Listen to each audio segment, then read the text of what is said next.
Hi guys, and welcome to my next video. Well, this video is now, it's a bit over 2 weeks since I've had the birds in the aviary now, and they have settled in relatively nicely. I'm going to try and get a little bit better video of them here for you. But their colours might show up a little bit more in the light today. I've been pretty happy with their progress.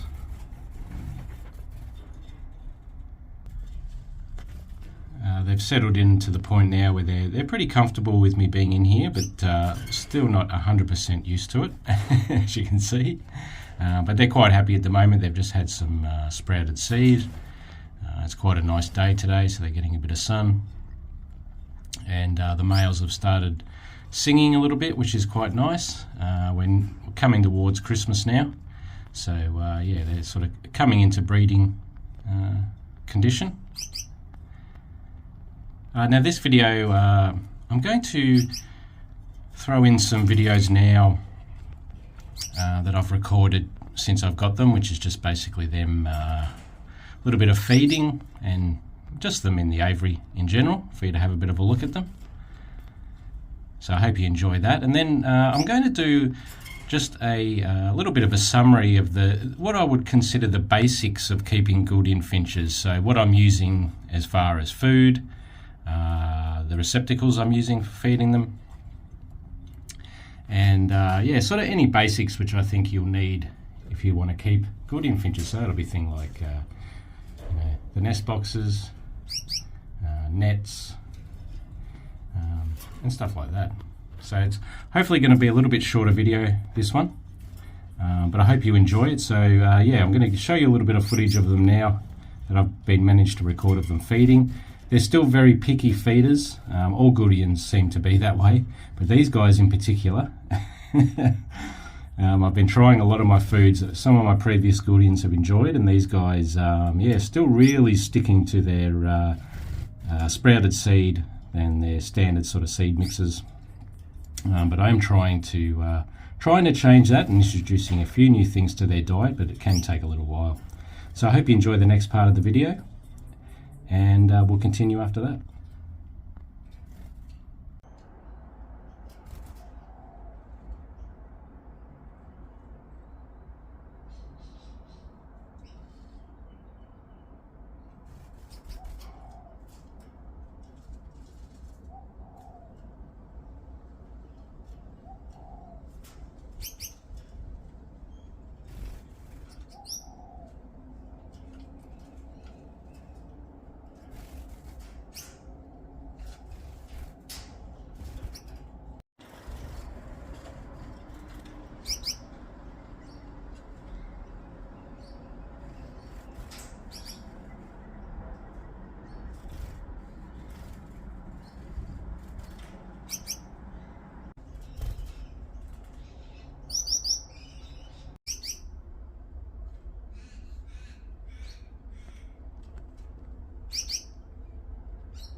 Okay, so this is my general sort of feeding station, which consists of an oven tray to catch the discarded seed. As you can see, it keeps the aviary relatively clean. You're never going to keep it 100% clean, but I find it catches a lot of the discarded seed husks in the tray, and they're very easy to clean, and they're very cheap to buy. I think this is about $4.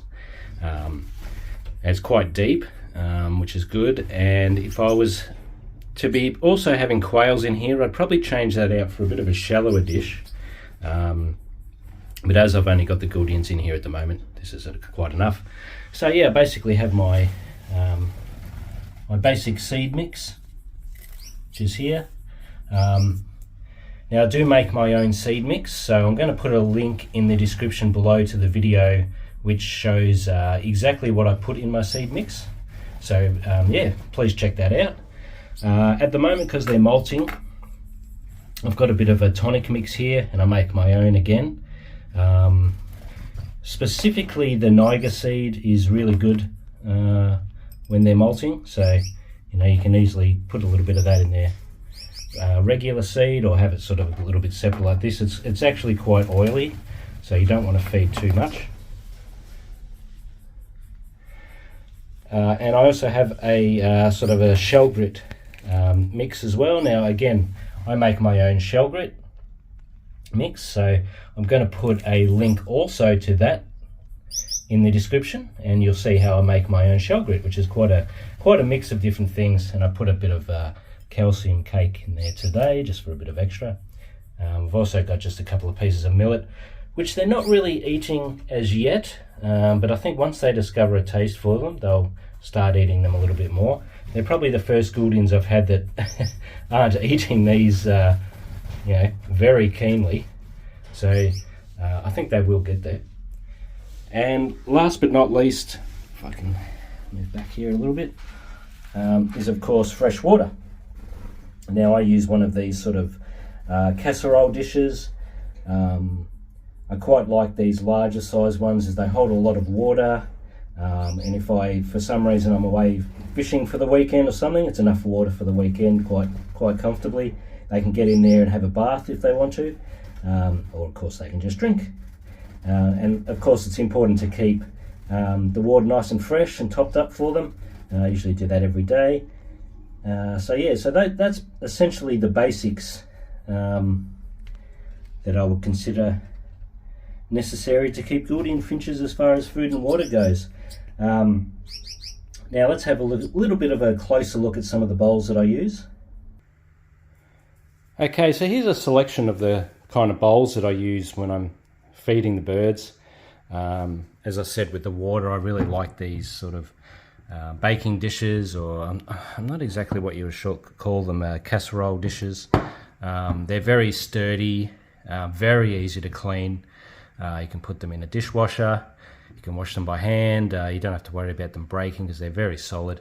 They hold a lot of water, and obviously you don't have to fill them right to the top if you don't want to. But I find they're a good sort of depth for Gouldian finches to be able to still get into, and a lot of other finches if they wish. I also use this size for parrots. The only downside when you've got larger parrots like rosellas, etc., when they hop in and have a bath, they will knock out a lot of water out of these. So just keep an eye on your water level. With finches, obviously, it's not too much of a drama. When I feed like my sprouted seed, I use these sort of smaller versions of the baking dishes. I think these are, I'm just trying to think actually where I got these. I believe they might be like puppy or kitten food dishes, and you can get those from just like pet stores. I like these smaller bowls for things like sprouted seed, etc. As it, you know, it's a smaller amount of food, and again, these are very easy to clean. All of these items I can wash in the dishwasher if I want to, or by hand. I use these small dishes that I get from like the $2 store or the Asian supermarkets. Now people use these usually for like sauce dishes, or you know, variety of type of human foods. But I love these. They're so cheap, And if you drop one and break them or something, it's no drama. They hold just the right amount of sort of stuff for your, tonic mixes or special seeds or egg and biscuit. And I really like these small ones, just something else that I use. These stainless steel dishes are something I've used for, I think as far back as I've been keeping birds. I use these for my seed. I use these smaller ones for the SHELLGRIT. But you can use these for everything. I use these also for my sort of salad mixes that I give to the birds. When I'm keeping other birds, I put fruit, etc. in these as well. I've got larger size ones. I've got every different size of these really, and you can get these from generally any pet stores, or you can buy them online fairly cheaply. But the good thing being stainless steel, they last for a long time. They're easy to clean. I've had these ones that I'm using now, I've probably had for a good 20 years and they're still in very good condition.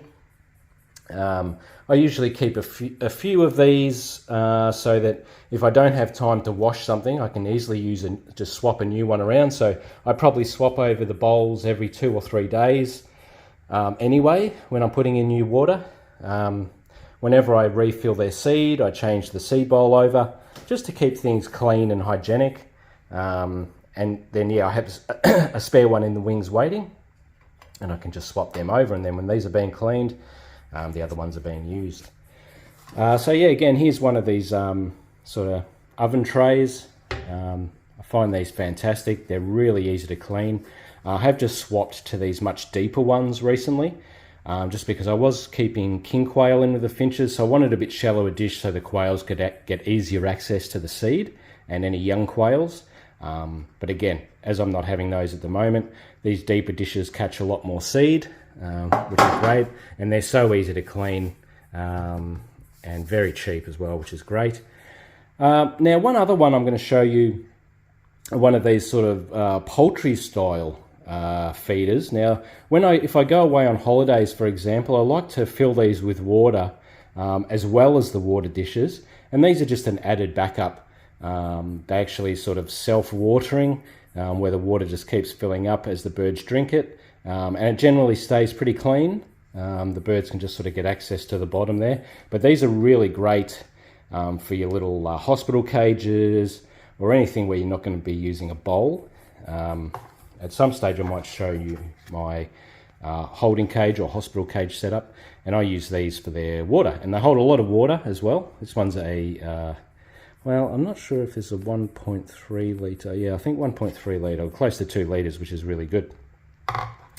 Now, lastly, I'm going to show you one more bowl, and that's it for the feeding accessories.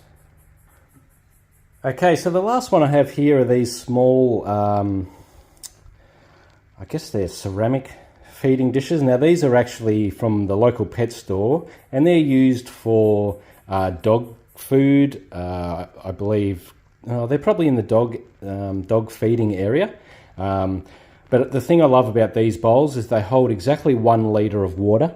Now, when I'm worming my birds or feeding any of the liquid supplements I give them, you'll usually find on those bottles it has a certain amount per 1 litre of water. And the great thing about these is they hold 1 litre of water. So when it says to add 1 ml of that liquid to 1 litre, or 5 mils to 1 litre, this is going to be 1 litre of water. So I use these smaller dog feeding dishes, if you want to call them that. I specifically get the 1 litre ones, and I use these when I'm worming my birds or feeding liquid supplements. I've started using these. I've actually got larger ones as well, and some smaller ones, but I've been using these 1 litre ones now for probably the last 20 years or so, and I'm completely in love with using these, just because they make giving your birds wormer or supplements so much easier. There's no wastage, when I use a 1 litre jug, and when I do worm them, I will show you that in one of my videos. I'll make a 1 litre jug, and I know that's going to fill this up exactly. So really recommend these kind of dishes here. So yeah, that's just a little bit of a look at the variety of dishes. None of them are super expensive. Probably the baking dishes, casserole dishes, are a little bit more expensive. All of them you can find at pet shops or online. And these kind of oven ones you can just find at the supermarket or the cheap sort of $2 sort of style stores. Yeah, so this is what I use for my basic feeding and watering. Okay, now this is how I store my seed, my shell grits or grit mixes, as well as things like cuttlefish and millet. So I use these plastic drums. Now they're out in the garage. Now sorry about the mess at the moment. My garage is always a work in progress. But yeah, this is what I use to store my seed. So yeah, so here is my seed mix. I have a couple of just containers here that I use for pouring it in. Now, like I said, in the description below you'll find a video on how I mix up this seed. It's a mix that I find really good for Gouldians. There's nothing wrong with your basic mixes, but yeah, I really like to mix my own and add in a few extra seeds that definitely aren't a standard seed, you would say. But I really like these plastic drums.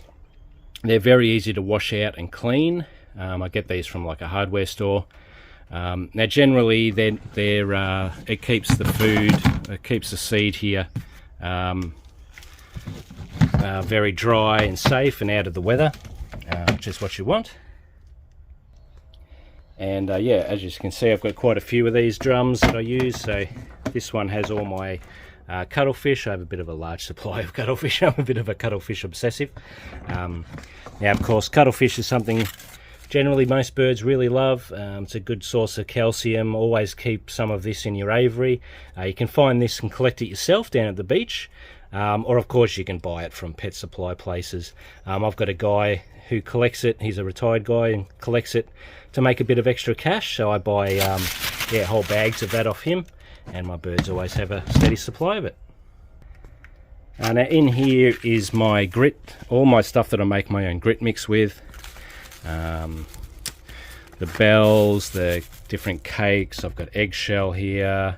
That's my mix at the moment, which I've actually got to make a little bit more of soon. Nearly out. I've got things like charcoal, all different types of grit as well. And yeah, please check out the description and you'll see I've made a whole video on what I use for my grit mix and how I mix it up. So yeah, this drum is all about grit mix. Okay, and last but not least is my millet drum. So this has yeah, a couple of different types of my millets that I use. As I stated a bit earlier, these Gouldians haven't really grown up on it, so they're not quite into it yet. But generally your birds will love this stuff. It's not something I give to them 24/7, but especially when they have young ones I give it to them. And I give it to them as a bit of a treat on weekends when it's out of the breeding season, or possibly, you know, one or two of these sprays kind of thing a week is fine. But yeah, I don't give it to them every day, but when they're breeding it's usually a really good source of food for them and they really love it. So yeah, that's something else that I really love to feed them. Now another basic item you're going to need is a net. Now unless you have the birds in a very small sort of pet cage or an indoor cage or something like that, you're going to need a net if you have an aviary. So this is just a very simple one. I do have a few different types of nets, but I quite like this one as it has the see-through net itself, so you can sort of see the birds in there. Some of them you can't see through, which can make it a little bit difficult when you're getting a bird out of the net. This one's padded all around the ring, which is really good, so you don't the birds don't get injured when you're catching them. There is a little bit of an art form to catching birds with a net, so yeah, just be very careful when you're doing that. And of course, if you're a youngster, maybe get an adult to do that. This one just has a wood handle, so this one was reasonably cheap, but of course you can spend a lot of money on really nice nets, and maybe in the future I'll show you one of my better ones, but at the moment I don't really have access to one of those at the moment. They're sort of blocked away as I'm reconfiguring the shed a little bit. Yeah, so net is a necessity. And I guess last but not least, if you're going to really start breeding birds, you need a nest box. Now this is your typical Gouldian sort of setup. I put a little bracket on the back for hooks that I've put inside my aviary, so they're specifically designed to hold my nest boxes with this little bracket that I buy from the hardware store. I've got a couple little bits of wood to sort of keep the box straight up. Now when I put these in the aviary in the future, that's going to be in another video, but I just thought I'd give you a quick look at the nest box itself. The lid, I put a little bit of wood on top just to stop the chance of birds falling down the back and getting stuck, which can happen. But yeah, this is generally what you're going to need, some kind of a nest box. Now this is your typical Gouldian style, but Gouldians do readily accept quite a few, but they do like nest boxes like this. They're sort of smaller, sort of wooden ones with a bit of an entrance hole and the breeding chamber inside, but I'll go more into detail of these in the future. And of course, if you hadn't really thought about it, you're going to need an aviary. Now this is an aviary I've built myself, and it's quite a nice day today, so it's looking quite nice. The Gouldians are really happy in here. Now as you can see, it's part suspended and part conventional, so they've got this suspended area at the front here where they can come out, get sun and a bit of rain if they like, and a bit of fresh air. And then they've got the conventional area where I breed the birds themselves, and they sort of generally roost back there. I will put a link in the description below to my building of this aviary. There's a couple of I think it might be 1, 2 or 3 videos actually, but I did go through the whole process of making this all the way from preparing the area and laying some concrete, and then building the whole aviary itself. Now it's quite a in-depth video, but yeah, if you're looking at making your own aviary, I think it might be helpful to you. But yeah, that's the last part of this video really. So yeah, I'm really happy with the birds. They're looking great. They're finishing their molts. They seem to be settling in quite well. The only thing I'm having trouble with is getting them to try some new foods and be a bit adventurous with their eating. But they will get there. All birds are pretty stubborn when it comes to that kind of thing. But I will persist, and hopefully I'll get them eating some other foods, and we'll get some videos of that in the future for you to have a look at. But yeah, thank you so much for watching this second episode. Now this series obviously is going right from the beginning when I've purchased these birds all the way up to breeding them and seeing what their young ones are going to be like, and I'm going to take you through the whole process. So yeah, so the next video I'm going to go through a few of the extra things that you're going to be using if you really want to be successful with Gouldians. This video is obviously the sort of covering the basics, but I'm going to show you a few of the extra things that I use to bring the birds into breeding condition or keep them healthy, a few of the supplements, etc. So I hope you'll catch that in the next video. So thanks for watching this one, and bye for now.